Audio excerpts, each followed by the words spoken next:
Welcome back to my channel. It's me Fatima Khan here and you are watching Fine Color with Fatima Khan. In today's video you will know how I made different shades by using only 3 primary colors for my canvas paintings. Keep watching the video.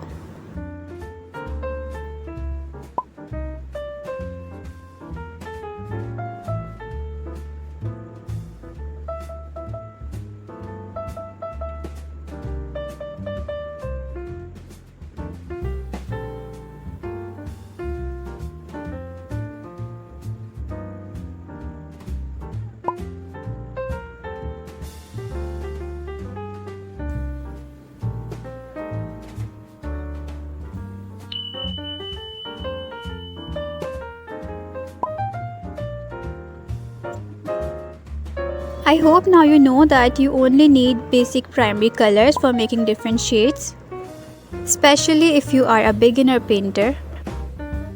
Tell me in the comments below if you liked my video and subscribe to my channel if you haven't yet. Until next video, take a very good care of yourself and Allah Hafiz.